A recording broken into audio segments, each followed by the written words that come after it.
नमस्ते। Solid facts with Hemant अत्री में आप सबका स्वागत। जैसा आप देख रहे हैं हेमंत सर हमारे साथ मौजूद है। बहुत स्वागत सर। तमाम मुद्दे हैं इस समय, जब देश में बहुत सारी बातचीत चल रही है। एक तरफ नरेंद्र मोदी लोगों से साफ तौर पर बलिदान मांग चुके हैं कई सारी चीजों को लेकर के कि आप क्या क्या मत करिए, सोना मत खरीदिए, विदेश मत जाइए। बहुत सारी चीजों को उन्होंने मांगा। अब लोगों ने शायद दिया भी कुछ कुछ। जिस तरीके से चीजें चल रही हैं, अब वो चल रही हैं या दिखाया जा रहा है, बताया जा रहा है, लेकिन वो दिख रहा है। अब बड़ी खबर प्रधानमंत्री के उस जो है वो कालजयी योजना को लेकर के, जो सपनों को साकार करने वाली उनकी योजना थी, उज्ज्वला योजना, जिसमें वो सीधे तौर पर नारी को सबल करते हुए बता रहे थे। तमाम पेट्रोल पंपों पर, तमाम होर्डिंग्स पे हमने वो दृश्य देखे हैं।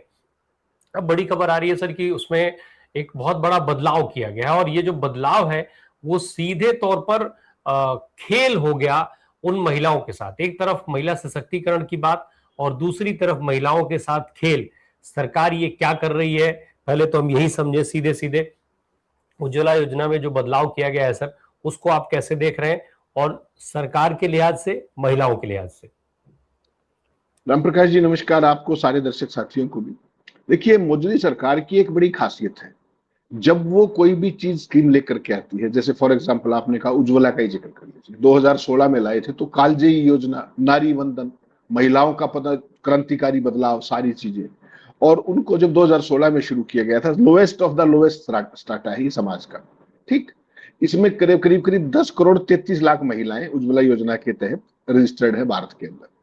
2016 में जब मोदी जी ने बड़े भारी फैन फेयर से इसको लॉन्च किया था, तो उस समय एक साल के अंदर 12 सिलेंडरों पर इन महिलाओं को, जो इस कैटेगरी के अंदर आती है, उनको 300 रुपए पर सिलेंडर के हिसाब से सब्सिडी दी जाती थी, ठीक। उसके बाद पिछले साल अगस्त में उसको घटा करके 8 कर दिया गया, 9 कर दिया गया। और अब जब मैं और आप बात करें तो उसको घटा करके 4 कर दिया गया। यानी कि साल के पहले 4 सिलेंडर जो महिलाएं लेंगी, वो उस योजना के तहत, उज्ज्वला योजना के तहत, उनको 300 रुपए प्रति सिलेंडर का वो सब्सिडी मिलेगी। और बाकी साल तो एक सिलेंडर पर, अगर आप सोचिए 300 सिलेंडर है, 300 रुपए का सब्सिडी है, तो एक परिवार की 2400 रुपए की आपने सब्सिडी छीन ली कि नहीं छीन ली। और इस तरीके से अगर इन पूरी महिलाओं को आप देखेंगे, 10.33 करोड़ महिलाओं को देखेंगे, तो लगभग 24,972 करोड़ रुपया जो समाज के सबसे निम्नतम तबके के लोग हैं आर्थिक तौर पर, महिलाएं खासतौर पर, उनकी जेब से निकालने का मोदी सरकार ने प्रोजेक्ट अप्रूव कर दिया है कल। जिस तरीके से उसमें सब्सिडी के सिलेंडर 8 से घटा करके 4 कर दिए गए। इससे पहले आपने देखा कमर्शियल सिलेंडर की कीमत कहां पहुंच चुकी है। जो छोटा सिलेंडर आता है उसकी, जिसको छोटू बोलते हैं आप, उसकी क्या कर दी है। और जो घर पे मैं और आप यूज करते हैं, उसकी कीमत हमारे यहाँ 950 के आसपास पहुंच चुकी है। तो पिछले साल को आप देखिए, विकास इसको कहते हैं। आप क्या कहते हैं, प्रचार क्या करते हैं कि दुनिया की सबसे तेज अमर्जिंग अर्थव्यवस्था, ये प्रचार किया जाता है। और दुनिया की टॉप 10 कंपनियों में आपकी एक भी कंपनी नहीं है। रुपए की आपको हालत पता है, सारी जो गत की है 12 साल के अंदर, वो आपने देख ली। तो ये अमर्जिंग इकोनॉमी है या सबमर्जिंग इकोनॉमी है, ये अर्थव्यवस्था उभर रही है या डूब रही है, ये केवल मोदी जैसे अर्थशास्त्री बता सकते हैं, निर्मला सीतारमण जैसे अर्थशास्त्री बता सकते हैं। 8 अगस्त 2025 को, 2016 में मैंने बताया 12 सिलेंडर मिलते थे। पिछले साल 8 अगस्त 2025 को 12 से घटा करके 9 कर दिए गए, और अब 9 से घटा करके 4 कर दिए गए। तो ये आप समझ लीजिए गरीबों का कितना कल्याण मोदी जी ने कर दिया।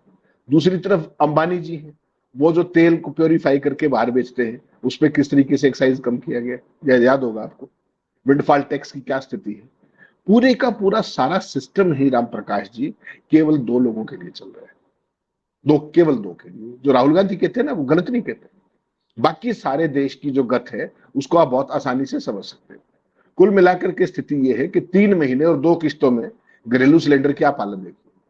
88-89 रुपए की बढ़ोतरी, दिल्ली में 14.2 किलो का सिलेंडर 942 का हो गया।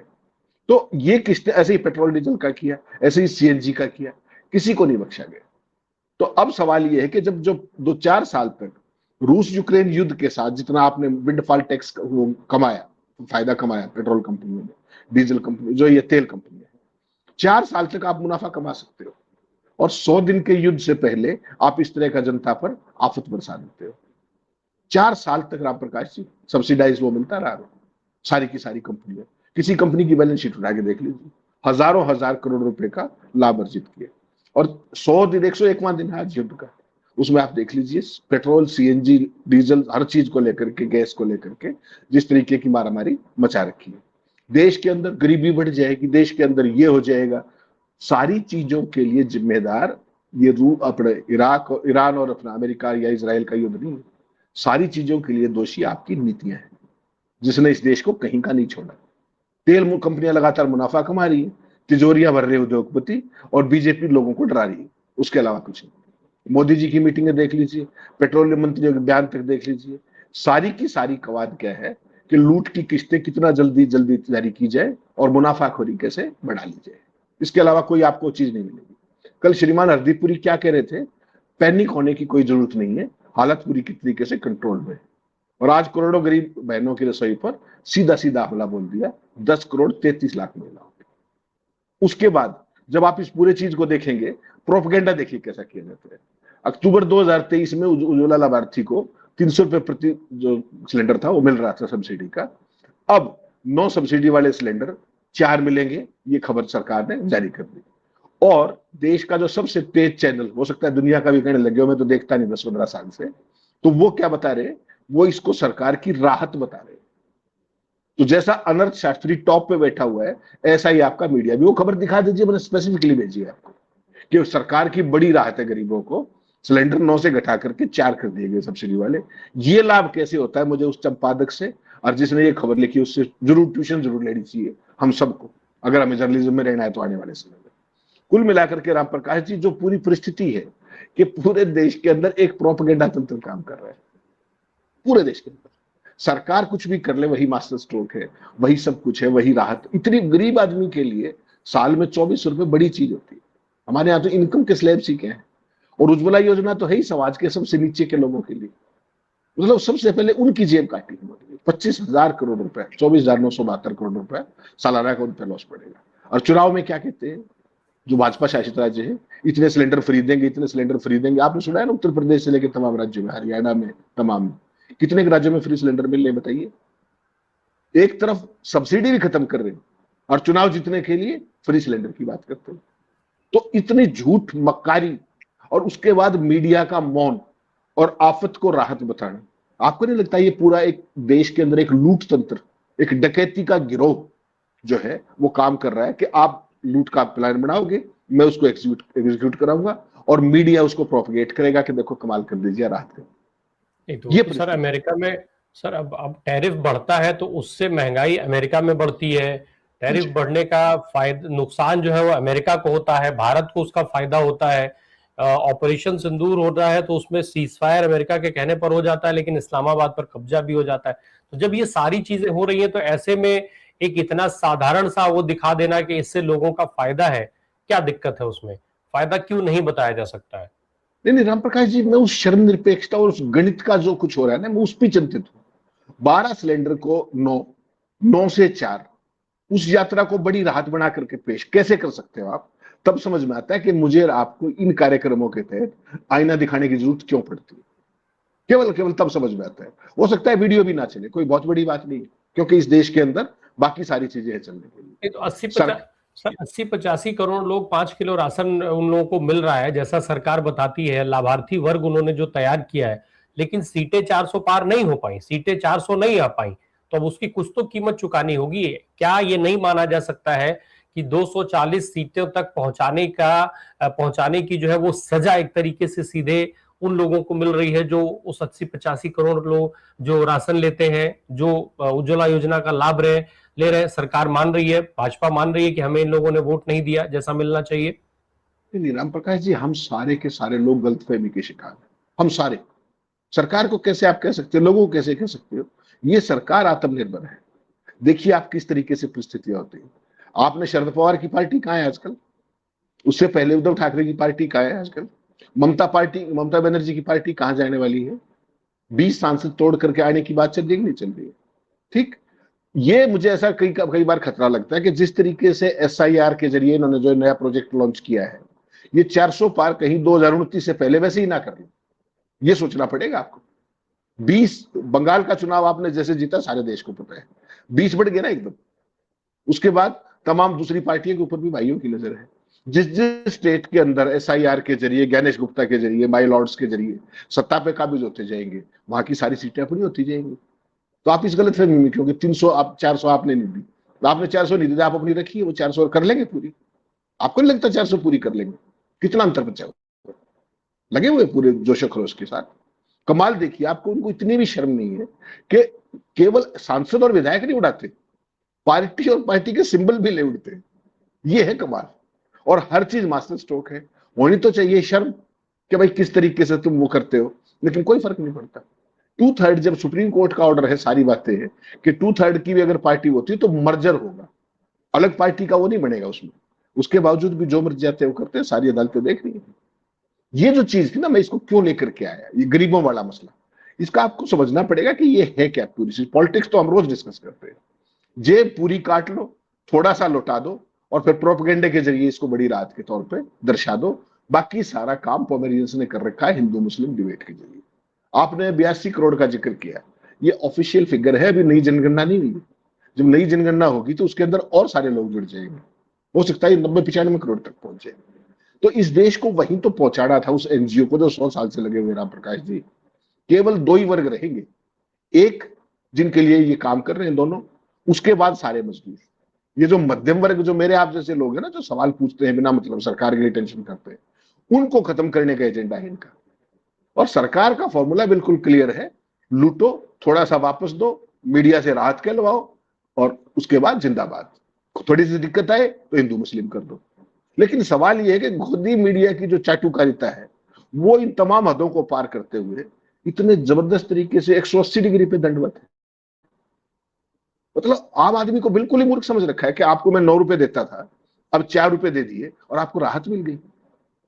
ये कौन सा गणित है? मैं तो इसको तो समझना चाहूंगा कि नहीं चाहूंगा। जो देश का जो सो कॉल्ड चौथा खंबा है, वो इस देश की जो पूरी अर्थव्यवस्था और जो आम आदमी की वो है सारी की सारी, उसकी अर्थी का कंधा तो नहीं बन गया है? मुझे तो ऐसा लगता है कई बार। इस देश को बौद्धिक तौर पे नष्ट कर दो, लोगों को सूचनाएं गलत दो, उनको खबरें गलत बताओ, खबरों को मैनिपुलेट करो। आपने जिक्र कर दिया बहुत बढ़िया पाकिस्तान का। उस ऑपरेशन सिंदूर के दौरान देखा था ना, स्टूडियो के अंदर इस्लामाबाद घुस गए थे, लाहौर घुस गए थे, कराची की पोर्ट उड़ा दी थी, और 2 नकली फौजी बिठा करके जिस तरीके से बकवास की गई थी। केवल छद्म राष्ट्रवाद फैलाना था। छद्म राष्ट्रवाद फैलाओ, भ्रम फैलाओ, भय फैलाओ। जब तक बंगाल का चुनाव है सब कुछ चंगा सी। आपने देखा सारे जितने प्रधानमंत्री जी के भाषण थे प्रचार के, उन्होंने कही एक शब्द का, और परिणाम आते ही पहली बात क्या कही कि बहुत बड़ा संकट आने वाला है। विदेश में जाके कहते हैं बहुत गरीबी आने वाली है, बहुत ही जबरदस्त खराब दशक आया है, ये पूरी दुनिया की अर्थव्यवस्था चौपट हो गई है। अपनी छोड़ करके किसी की चौपट नहीं हुई है। और वो क्यों हुई है? उसके के जो अंदरूनी जो फेलियर्स हैं, जो देश के अंदर जो मैन्युफैक्चरिंग के नाम पर आपने इसको सारे का सारा असेंबलिंग का वो बना दिया है, पूरे तरीके से इंपोर्ट आधारित व्यवस्था बना दी, असेंबलिंग आधारित व्यवस्था बना दी, मैन्युफैक्चरिंग का बेड़ा गर्क कर दिया। दुनिया की टॉप कंपनियों में हम किसी खाते में नहीं है, AI में हम किसी खाते में नहीं है। जो देश सॉफ्टवेयर का सुपर पावर था, वो AI में आज कहीं नहीं है। और मोदी जी ने फिर क्या रास्ता निकाला कि दिल्ली के अंदर AI की कॉन्फ्रेंस करा दो, डोल बजाओ, उसमें तुम्हारी कोई कंपनी भी है? वो तो कर लिया आपने सारे का सारा। तो ये जो प्रोपेगेंडा है राम प्रकाश जी, और ये जो आपने जिक्र किया ना, मैंने, आपने माफ कीजिएगा, ये भी स्पष्ट करना जरूरी है। 24,972 करोड़ का जेबों पे डाका। और मोदी जी का महीने का प्रचार कितना है? जो सारे उन पर जिक्र किया आपने, देश के चप्पे चप्पे पे जो मोदी जी के लगे हुए इतने बड़े बड़े होर्डिंग्स और सब, और जो अखबारों में विज्ञापन छपते हैं, जो सब जगह देखते हैं आप, उसका खर्चा नहीं किया। लेकिन गरीबों के लिए पैसा नहीं। 8,500 करोड़ के जहाज में जाएंगे, उनके पूरे शरीर पे मुझे एक भी स्वदेशी चीज दिखा दीजिए आप, एक भी। और मुझे आपको कह रहे हैं कि स्वदेशी अपनाओ। तो मोदी जी, बीजेपी, RSS, इन सब ने एक चीज तय कर ली है कि हम सारे मूर्ख हैं। और अब तक आपको ये गलतफहमी थी कि आप सरकार बदल देंगे, लोगों में निराशा हो जाएगी, लोगों में रोष हो जाएगा। अब इतना बढ़िया कार्यक्रम ये ऐसा कर दिया है कि इसके बाद उनको आपसे शायद वोट मांगने की जरूरत नहीं पड़ेगी। बहुत जल्दी ऐसा कार्यक्रम होने वाला है। जो उत्तर कोरिया का जब जिक्र किया करता है ना आपको, तो आप हंसा करते। चाइना का मैं जिक्र किया करता, रशिया का जिक्र किया करता कि राम प्रकाश जी ये होने वाला है। तो अब वो मॉडल आ गया कि नहीं आ गया? अब आपने इजराइल, जिसको फादरलैंड बता के आए थे, उसका भी मॉडल अपना लिया। आपको ध्यान है ना, इजराइल में 2 तरह के वोटर होते हैं, 2 तरह के लोग होते हैं जो अपने नागरिक है। एक जिनको वोट का अधिकार है, और एक जिनको वोट का अधिकार नहीं। तो कितना जबरदस्त मोदी जी सीख किया है फादरलैंड से कि एक बंगाल के अंदर अकेले 27 लाख लोगों के वोट उड़ा दिए। और जब सुप्रीम कोर्ट में गए तो माय लॉर्ड क्या बोले कि चिंता क्यों करते हो, अगली बार डाल देना, कोई खास बात नहीं। तो मोदी जी ने जो कुछ ये किया है, जो आरएसएस ने जो कुछ ये किया है, ये बहुत प्लान करके किया है। ये मॉडल वही है। आपको बताएंगे one nation one election, no it's not there. One nation one leader. और आपने 240 का जिक्र किया, आप रखिए अपनी 240, अभी देखते जाइए 6 महीने रुकिए, 400 तक पहुंचा दे तो मुझे बता दीजिए। लेकिन सर जिस तरीके से हम देखते आ रहे हैं भाई, कारपोरेट को केवल इतना ही क्यों, कारपोरेट को तो तमाम तरीके की सहायताएं मिलती हैं, तमाम छूट मिलते हैं, सीधे सीधे लाखों करोड़ रुपए तो उनको जो है वो छूट दे दी जाती है। इसके अलावा तमाम तरीके का सहयोग, किसी कंपनी का शेयर गिर रहा है, जनता की गाड़ी कमाई का पैसा एलआईसी में लगा है, एलआईसी से कहा जाता है हाँ भाई तुम शेयर खरीदो, वो उस तरीके से भी सहायता दी जाती है। बहुत सारे रास्ते हैं। आखिर इतनी हिम्मत सरकार कहां से लाती है कि हर मामले में सीधे तौर पर झूठ बोलती है, आंकड़ों का मैनिपुलेशन, बेशर्मी के साथ तमाम चीजों पर लीपापोती, तमाम ऐसे मामले जो सीधे जनता से जुड़े हैं उनमें किस तरीके से इतने बड़े बड़े कांड हुए, नीट पेपर लीक हुआ, इतना बड़ा मामला, तमाम तरीके का विरोध प्रदर्शन, और उसके चंद दिनों के बाद जिस पर प्रधानमंत्री का एक सिंगल शब्द नहीं आया, चंद दिनों के बाद यह बताया गया कि अब प्रधानमंत्री इस पूरे मामले का खुद मॉनिटर करेंगे लिखित रूप में, न्यायालय के अंदर, सुप्रीम कोर्ट में बताया गया कि अब प्रधानमंत्री सीधे तौर पर इसको मॉनिटर करेंगे। उसके पहले प्रधानमंत्री क्या कर रहे थे? तो आखिर ये इतनी बेशर्मी और इतनी हिम्मत लाते कहां से हैं, ये कैसे प्लान करते हैं? नहीं, बहुत सादा है प्रकाश। देखिए, लोकतंत्र का मतलब क्या होता है? लोकतंत्र में 3 चीजें होती है। नंबर 1 पारदर्शिता, कि आप जो भी काम करें उस पर मैं सवाल जवाब कर सकूं। दूसरी होती है जवाबदेही, कि अगर कोई गलती है तो government is held to accountability, number 2। और तीसरा है कि मीडिया के जरिए उन सारी चीजों का विश्लेषण। तो ये जो मोदी जी ने नया भारत बनाया, जो नया लोकतंत्र बनाया, ये तीनों चीजें आपको कहीं दिखती है? सवाल वो लेते नहीं, जवाब देने की जरूरत नहीं, मीडिया सवाल पूछेगा नहीं, तो उसके बाद क्या बच गया? एक पक्ष ये हो गया। दूसरा, लोकतंत्र में सरकार को डर किस बात का होता है? लोकतंत्र में सरकार को डर होता है कि लोग आपके खिलाफ वोट दे देंगे। उसका फार्मूला मोदी जी ने निकाल लिया कि तुमने जो करना है करो, मुझे तो सरकार में आना ही है। उनका जो सबसे प्रिय अर्थशास्त्री है भल्ला, उसने क्या लिखा कि सरकार बेशक जीती जाए चुनाव तमाम स्टेट्स के अंदर, लेकिन अर्थव्यवस्था में बुरे तरीके से हार रही है। हेडलाइन है ये उनकी। उनके खुद के इकोनॉमिक सेक्रेटरी, जो इकोनॉमिक अफेयर्स के सेक्रेटरी, फाइनेंस सेक्रेटरी, ये सारी चीजें बता रहे हैं लोगों को। उसके बावजूद सरकार के अंदर ये इसलिए आती है, नंबर 1 जो मैंने पहला पार्ट बताया कि जवाबदेही नहीं, पारदर्शिता नहीं, सवाल नहीं, एक पार्ट हटा दीजिए उसको।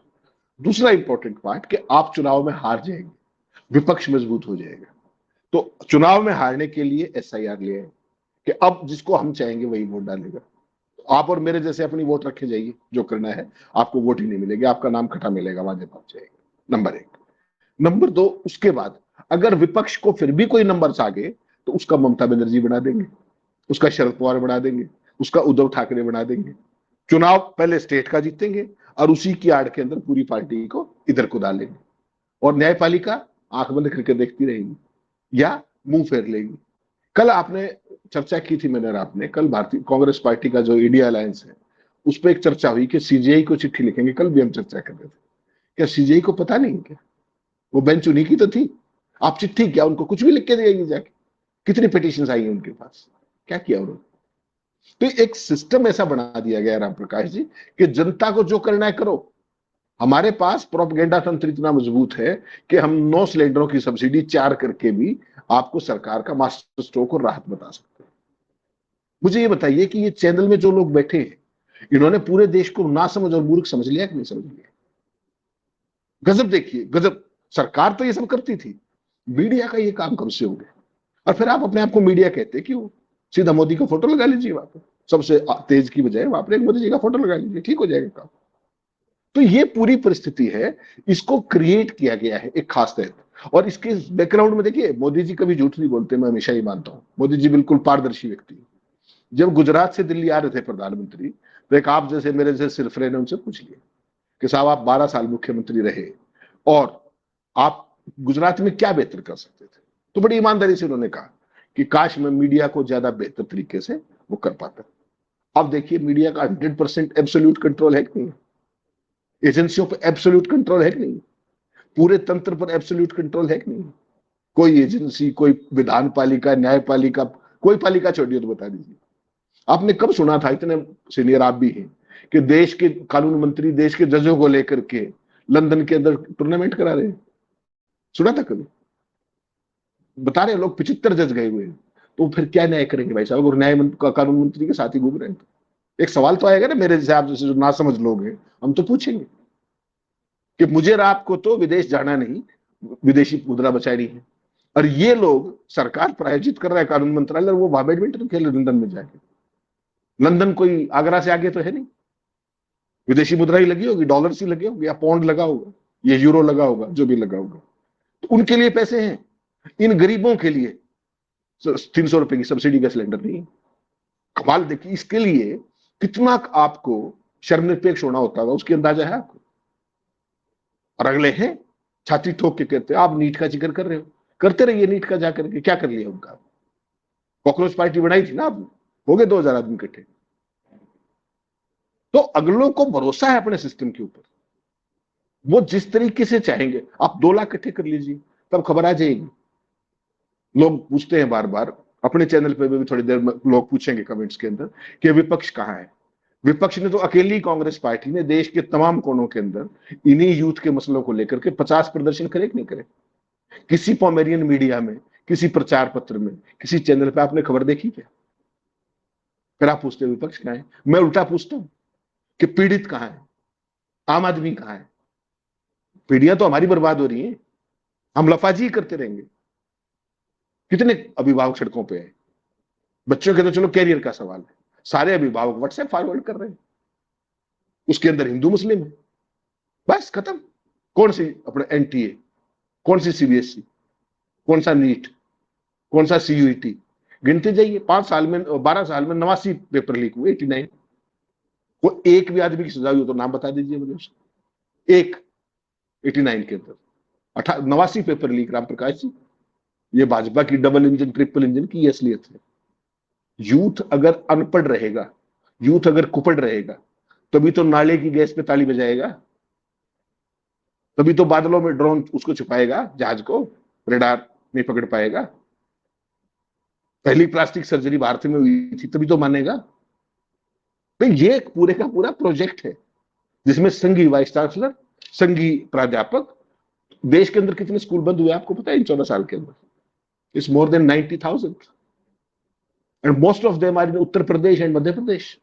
Do you know that? और कहते क्या है, क्या बनाएंगे? विश्व गुरु बनाएंगे।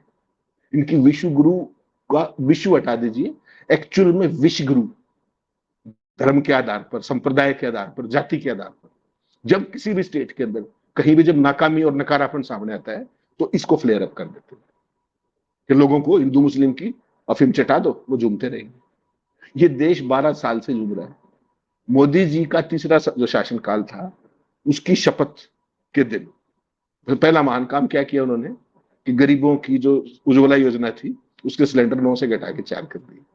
और वो गरीब माँ के बेटे, पता है कि नहीं आपको? गरीबों की बहुत सोचते हैं, क्या क्या बताते हैं वहां फेसबुक के हेडक्वार्टर पे जाके, मेरी माँ क्या करती थी, हम कितने गरीब थे। और जब अब टॉप पे आए हैं तो काम किसके लिए कर रहे हैं? फलाने धन्ना सेठ को उस देश में ठेका मिलना है, उसको वहां मिलना है, उसको वहां मिलना है। इसके अलावा कुछ किया हो तो बता दीजिए मुझे। और क्या विदेश नीति में क्या किया आपने? ये पूरी परिस्थितियां हैं। इस देश के लोगों को ये हिंदू मुस्लिम वाला जो सिलेबस है वो सूट कर रहा है। बाकी सारा काम मोदी जी पर्दे के पीछे से आरएसएस के जरिए, मीडिया के जरिए, ये जो पत्तल चाट जितने हैं उन सब के जरिए सारा अपना मिशन कामयाबी से पूरा कर रहे हैं। बिल्कुल, लगातार इन चीज़ों में हमें से देखते रहे, रवैया देखते रहे, जिस तरीके से सरकार का रवैया रहा, उसी तरीके से सत्ताधारी दल और उनके तमाम नेताओं का रवैया रहा, उनके मात्र पितृ संगठन का रवैया रहा, और इसके साथ साथ इस देश में जो अपने को मेन स्ट्रीम मीडिया कहती है, वो टीवी मीडिया का रवैया रहा। बहुत सारे सवाल उठते रहे, लेकिन बदलाव के नाम पर किसी भी, ना संगठन में, ना नेता में, ना व्यक्ति में, और ना हमारी मीडिया में बदलाव एक अंश मात्र, रत्ती मात्र भी कहीं दिखता नहीं है। और शायद उसी का ही देन है, उसी का नतीजा है कि देश की आम जनता को इस कदर भुगतना पड़ रहा है। लेकिन सवाल ये आकर के फिर और बड़ा हो जाता है कि आखिर वो आम जनता कहाँ है जो इससे सीधे तौर पर प्रभावित है। क्या वो खुद अपने साथ न्याय करना चाहती है, न्याय कर पा रही है? इसे उस बारे में सोचना होगा। बहुत शुक्रिया सर, आपसे बात करने के लिए। Thank you.